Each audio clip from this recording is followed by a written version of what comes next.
Adik ya, nanya apa? Macam mana kakak?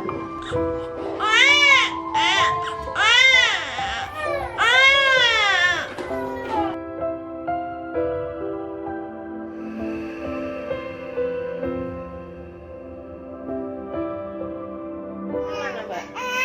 Putri.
Kami khususkan untuk menampung bayi-bayi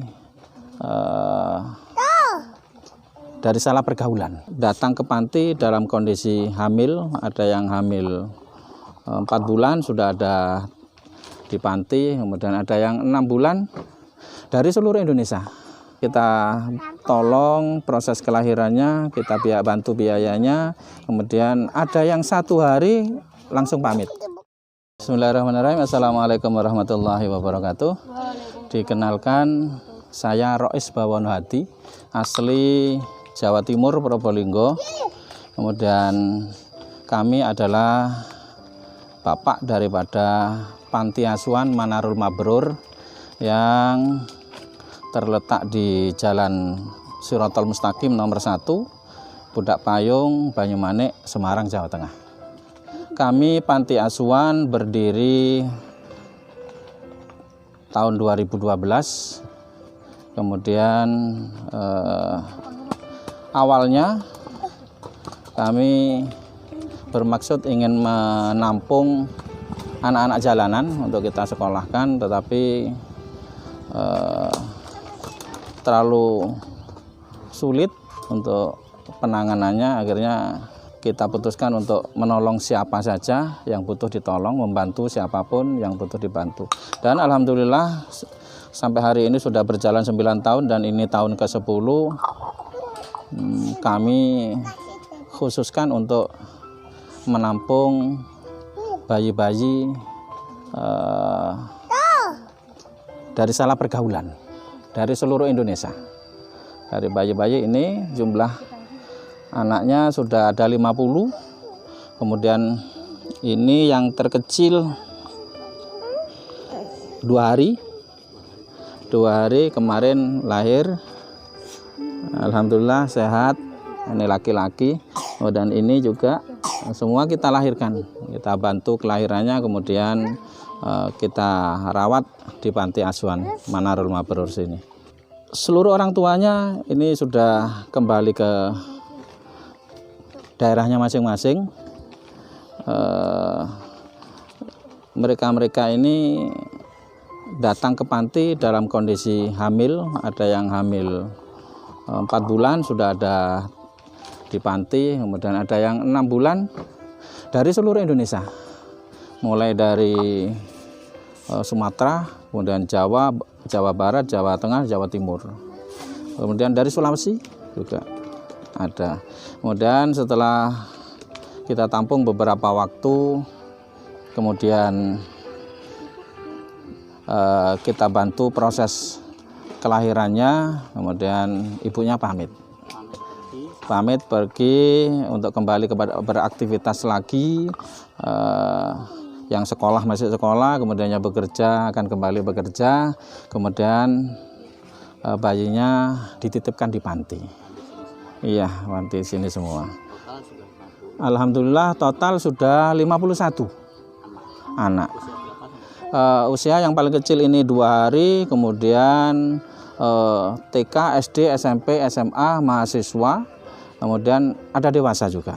Yang datang ke sini biasanya konfirmasi dulu, konfirmasi, tanya apakah ini panti asuhan yang bisa menampung bayi-bayi, gitu. Terutama dari salah pergaulan. Saya katakan iya. Kemudian saya tanya biasanya dari mana? Kok tahu di sini ada panti? Mereka-mereka itu selalu menjawab dari media. Sementara kami sendiri gaptek, orang tua tidak paham tentang internet, tapi kuasa Tuhan ya, kuasa Tuhan, kehendak Allah. Kemudian kami katanya banyak tersebar di media-media sosial. Nggih, banyak yang dikenal di media. Ada yang hamil 4 bulan sudah datang, kemudian ada yang 6 bulan. Pengambilannya tidak terbatas. Jadi kalau memang ibunya boleh mau mengambil sejak kecil ya tidak apa-apa. Tetapi kalau memang percaya kepada kami didik sampai sarjana. Dan alhamdulillah hari ini sudah wisuda 6 sarjana. Kemudian yang kuliah hari ini masih 3, kemudian yang lain itu SD, SMP, SMA. Saya prinsipnya hanya ingin berbuat saja. Ingin berbuat saja. Jadi siapapun yang butuh dibantu, ya kita bantu sebisanya. Siapapun dari manapun yang butuh pertolongan, ya kita tolong sebisanya. Jadi ada yang datang ke sini sudah lulus SD. Lulus SD karena keadaan ekonomi keluarganya tidak mampu menyekolahkan sampai SMP, ya kita tampung. Nah, biasanya mereka-mereka yang hadir ke sini dalam usia dewasa, usia besar itu karena masalah rumah tangga. Orang tuanya berpisah, kemudian tidak ada siapa-siapa, kemudian keluarga yang lain juga tidak mau menampung, dan tidak ada yang mampu untuk menampung mereka, kemudian datang ke panti kami, kemudian kami sekolahkan apa yang butuh. Kita sekolahkan sampai dia mampu sekolahnya, targetnya sampai S2 Mas. Targetnya sampai S2, tapi sampai hari ini anak-anak baru diploma 3 itu sudah bekerja. Ada yang baru strata 1 sudah bekerja. Karena mungkin juga melihat kondisi kami, kasihan juga melihat bapaknya membiayai anak sebanyak ini.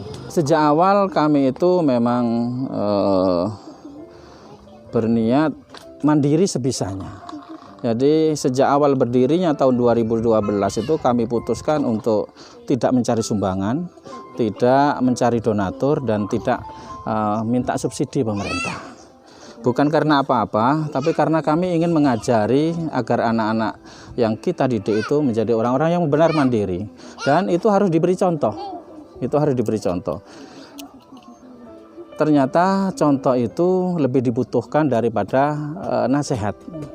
Ketika kami ajari mereka untuk mandiri, untuk berjuang dalam kehidupan ini, sebab kehidupan ini kan kita tahu tidak bisa mengharapkan belas kasihan siapapun di alam ini. Maka mereka harus kita didik untuk mandiri, untuk meraih apa yang dimimpikan dengan cara berjuang. Dan saya harus memberi contoh itu. Ketika kami memberi contoh kemudian dan tampaknya berhasil, ya anak-anak itu akan semangat belajarnya. Alhamdulillah sudah 10 tahun ini kami berusaha untuk berjuang dengan berbagai macam dan tidak lupa berdoa. Kemudian hasilnya seperti ini, masih bisa bertahan dengan anak yang sebanyak. Alhamdulillah semuanya ajaib Mas. Semuanya ajaib di sini itu. Saya pernah diajari oleh guru-guru saya bahwa kehidupan itu sudah ada yang mengatur. Asalkan kita kuat lakunya, itu insya Allah dicukupi oleh Allah. Semuanya datang di saat keperluan, Mas. Iya, tanpa disangka-sangka. Sering terjadi hal-hal yang ajaib ketika kami suatu ketika biaya sekolahnya anak-anak itu sampai 4 bulan tidak terbayar. Tidak terbayar. Kami itu merasa malu kepada sekolahan karena kami tidak pernah minta keringanan. Sebab saya mengajari anak-anak jangan minta gratis sesuatu itu, tetapi minta bisa. Minta bisa. Kemudian saya lihat sembako itu kok ada sekitar 40 sak, Mas. Kemudian kalau dijual pasti tidak cukup ini untuk bayar. Akhirnya kita keluarkan, kemudian kita bagikan ke masyarakat 2/3. Jadi kita tinggalkan 12 sak itu. Sudah kita bagi saja. Semua yang ada bingungan anak-anak itu. Loh kok malah dikasihkan orang. Kita tunggu saja beberapa waktu nanti. Ternyata alhamdulillah setelah 3 minggu dari saya membagi sembako yang ada di kami itu, tahu-tahu saya mendapat kwitansi dari sekolah-sekolah anak-anak saya, anak-anak itu lunas SPP.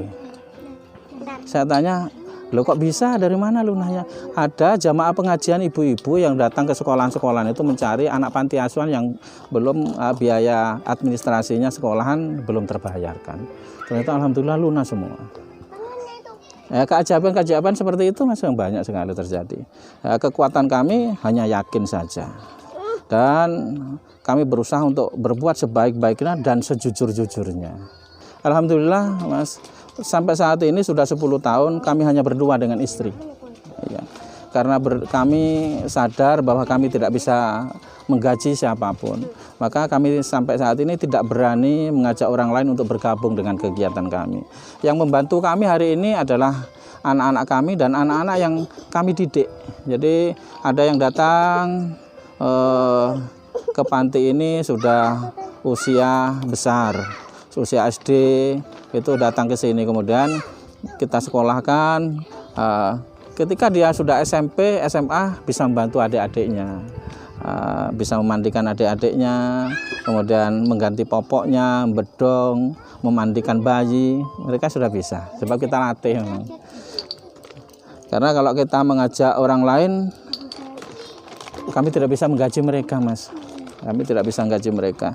Maka kami berusaha untuk apapun, ya kita urusi sendiri, kita atasi sendiri, sebisanya. Ada, alhamdulillah, selama 10 tahun ini yang dibawa oleh keluarganya itu 2. Iya, diambil oleh keluarga besarnya, karena ibu yang melahirkan ketika di sini 2 bulan, kemudian selalu rindu dengan bayinya. Akhirnya mereka memutuskan untuk diambil. Kita persilakan, tidak perlu mengganti apapun, karena kita hanya ingin menolong saja. Selama ini ibu-ibu keluarga adopter yang menginginkan mengadopsi anak itu banyak sekali, Mas. Kurang lebih ada 45 keluarga mungkin 10 tahun itu. Tapi selama ini setiap ibu hamil yang datang selalu saya tanya, ini nanti anaknya bisa diadopsikan atau tidak. Nah, kemudian ibunya berjanji suatu ketika akan datang lagi ke sini untuk menjenguk anaknya. Maka kami putuskan di sini tanpa seizin ibu kandungnya tidak ada adopsi, Mas. Sementara, maaf. Jadi kalau memang ketika si ibu hamil ini dalam kondisi hamil kemudian mengizinkan nanti bayinya untuk diadopsikan, ya kami izinkan, kami keluarkan, kami hubungi mereka-mereka yang dulu pernah pesan bayi kepada kami. Dan alhamdulillah sudah ada 1 kemarin. Sudah ada 1 perempuan yang hamil 7 bulan, kemudian saya tanya, ini nanti bayinya boleh diadopsi tidak? Ibunya bilang boleh, kemudian kita ketemukan, kita hubungkan dengan orang-orang yang butuh bayi. Alhamdulillah mungkin sekarang sudah lahir, Mas, tapi sampai hari ini yang ibu adopternya yang mengadopsi juga tidak pernah menghubungi kami sudah. Iya. Mungkin sudah berhasil mungkin, tapi terima kasih Mas. Yang sudah pesan akan datang ke panti kami ini yang belum lahir itu masih 10 orang dari seluruh wilayah di negeri ini. Ada yang hamil 3 masih, ada yang hamil 6, ada yang hamil 7, ada yang hamil 8. Biasanya yang hamil 8 itu tidak lama segera datang ke sini sambil menunggu kelahirannya. Dan kami membantu semuanya Mas, dari keyakinan apapun. Jadi kami asalkan mereka anak negeri, orang Indonesia yang butuh ditolong dari manapun asalnya, kemudian keyakinannya apapun, kita coba menolong sebisanya. Ya, kita punya langganan Mas, bidan. Kita biasanya ke bidan, nanti kalau bidan sudah tidak sanggup, kemudian kita dirujuk ke rumah sakit, biasanya seperti itu. Biasanya tidak mesti Mas, kan yang datang ke sini juga ibu-ibu yang masih pelajar, masih mahasiswi, kemudian ibu-ibu yang bekerja merantau, kadang-kadang juga janda tanpa suami. Biasanya begitu setelah kita tolong proses kelahirannya, kita bantu biayanya, kemudian ada yang 1 hari langsung pamit. Ya, langsung pamit. Kemudian ada yang seminggu pamit, yang paling banyak seminggu sampai 10 hari. Ada yang sampai sebulan, ada yang sampai 2 bulan ditunggu di sini. Kita bebas Mas, jadi maunya seperti apa. Kalau yang dituntut mereka harus masuk kembali kerja, ya biasanya 2 hari 3 hari sudah pamit pergi. Alhamdulillah sampai hari ini tidak kembali lagi. Ada yang 7 tahun tidak kembali, tidak menghubungi. Ada yang 5 tahun tidak pernah menghubungi sama sekali. Ada yang 6 tahun tidak pernah menghubungi. Ada yang masih baru umur 4 bulan ya dijenguk.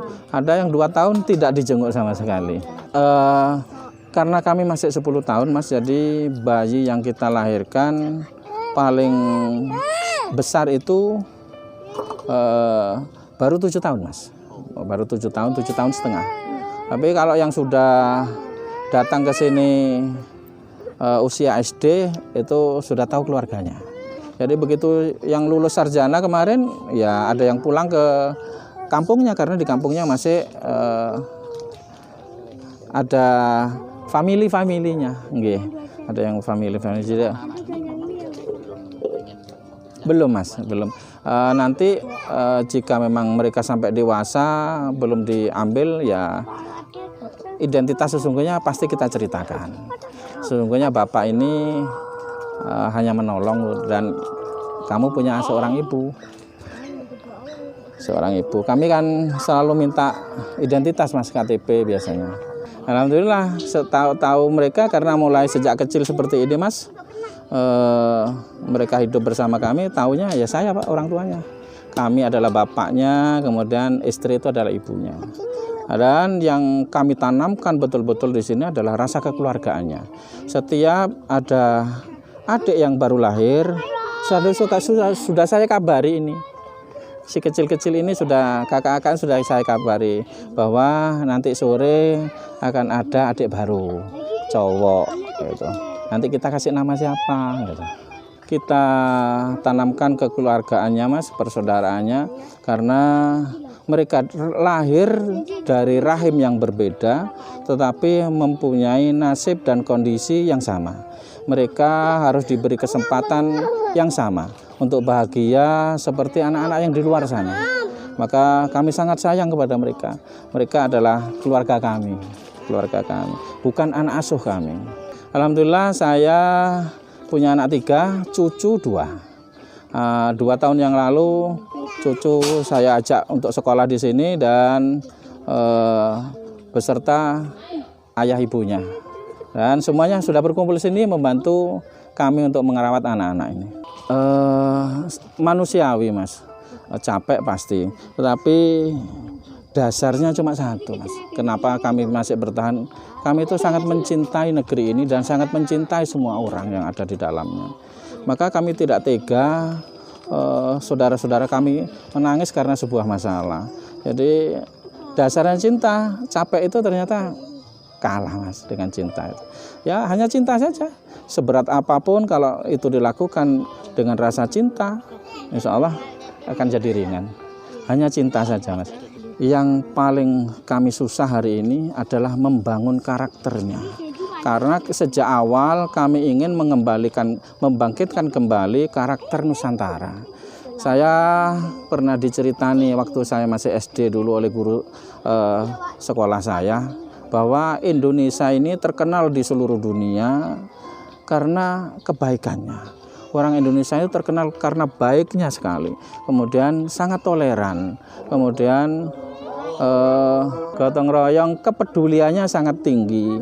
Tetapi setelah kami saksikan fakta di kehidupan ini mulai luntur karakter-karakter itu, dan itu kewajiban kita yang harus membangkitkan kembali, mewariskan karakter Indonesia, karakter Nusantara ini kepada generasi, sehingga nanti Indonesia, anak-anak negeri ini benar-benar menjadi orang Indonesia. Kami terbuka 24 jam, kalau mau hadir terbuka 24 jam. Kami temui dan tidak pernah libur kita itu, karena ini adalah rumahnya orang banyak, dan ini adalah anak negeri, anaknya semua orang yang ada di negeri ini.